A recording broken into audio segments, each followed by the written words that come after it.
Hi guys, ఎలా ఉన్నారు? అందరూ బాగున్నారా? సో యాక్చువల్లీ ఈరోజు నేను మీతో ఒక విషయం మాట్లాడాలనుకున్నాను. సో చాలామంది ఎంప్లాయీస్ కావచ్చు, వేరే పర్సన్స్ కావచ్చు, వాళ్ళు ఏం చెప్తున్నారంటే, భయ్యా ఈ ప్రోడక్ట్ యూస్ చేసినందువల్ల నేను ఇలా ఉన్నవాడిని ఇలా అయిపోయాను, ఈ ప్రోడక్ట్ యూస్ చేయడం వల్ల నల్లగా ఉన్న నేను తెల్లగా అయిపోయాను అని ఇటువంటి టైప్ ఆఫ్ డైలాగ్ కొడతా ఉంటారన్నమాట. బిఫోర్ అండ్ ఆఫ్టర్ వీడియోస్ పెట్టడం కానీ, వాళ్ళు ట్రాన్స్ఫర్మేషన్ పెట్టడం కానీ. బట్ ఏదైనా సరే, ఇప్పుడు అదే ప్రోడక్ట్ ఇన్ఫర్మేషన్ వాళ్ళని స్పెసిఫిక్గా మనం కూర్చొని అడగడితే, వాడు ఒక ప్రోడక్ట్ యొక్క డీటెయిల్ ఇన్ఫర్మేషన్ అనేది వాడి దగ్గర ఉండదు. ఆ ఫార్ములా ఏంటి అనేది అది తెలియదు. బట్ కానీ ఇది వాడటం వల్ల నేను అలా అయ్యాను, ఇది వాడటం వల్ల నేను అయ్యాను అని చెప్పేసి ఏదో మోటివేషన్ ఇస్తూ ఉంటాడు. గైస్, కానీ ఒక విషయం చెప్తున్నాను, అంటే నేను ఒక యూట్యూబర్ని, నాకు బయట జనాల్లో ఏం జరుగుతుంది అనే విషయం నాకు బాగా తెలుస్తుంది. ఏమవుతుందంటే, ఆ ప్రోడక్ట్స్ యూస్ చేయడం వల్ల కొన్ని రకాలైనటువంటి సైడ్ ఎఫెక్ట్స్ వస్తున్నాయి. వాళ్ళు చెప్తారు మీకు, అంటే భయ్యా మీకు ఎటువంటి సైడ్ ఎఫెక్ట్ రావు, ఎందుకంటే నేను కంపెనీ పేరు పెట్టచ్చు. కానీ డైరెక్ట్గా నేను కంపెనీ పేరు చెప్తే నేను ఎంత యూట్యూబర్ అయినా నా మీద డిఫర్మేషన్ కేసు చేయగలరు. ఎందుకంటే ఇన్ఫ్లుయెన్సర్ కాబట్టి, ఇన్ఫ్లుయెన్స్ చేయగలను కాబట్టి.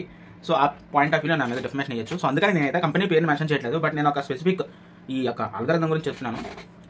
వాళ్ళకి ఇటువంటి ఆ ప్రోడక్ట్ అల్గరిథం కానీ, వాళ్ళు ఏదైతే సేల్ చేస్తున్నారో దానికి ఆ ఫార్ములా కానీ ఏమీ తెలియదు. దీనికంటే బెస్ట్ నానమ్మ నాకు ఏంటి బరువు తగ్గాలనుంది, ఏం తింటే బాగుంటుంది, నాన్నమ్మ చెప్తుంది కావాలితే, అమ్మమ్మ చెప్తుంది కావాలితే, ఏది పోయి తినరా, సాయంత్రం పూట తినో పని, వాకింగ్ చేయండి, అట్లీస్ట్ ఓకే ఈ ఫార్మేట్ మీరు ఫాలో అయితే మీకు బెనిఫిట్ జరుగుతుంది. ఓకేనా? ఒక సీక్వెన్స్ ఫాలో అవ్వండి.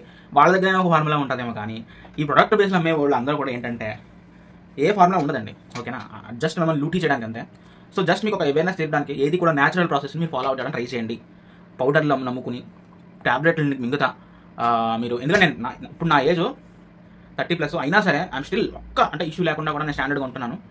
మా ఫ్రెండ్స్ కంపేర్ చేసుకుంటే వాళ్ళ లైఫ్లో కొంచెం ఈజీగా, అంటే ఎటువంటి స్ట్రెస్ లేకుండా స్పీడ్గా రికవర్ అవుదాము అనేటువంటి ప్రాసెస్లో వాళ్ళు కొన్ని ప్రోడక్ట్స్ యూస్ చేశారు. బట్ వాళ్ళ పరిస్థితి కొంచెం చాలా డిఫరెంట్గా ఉంది కంపారిజన్ ఆఫ్ మీ. ఓకేనా?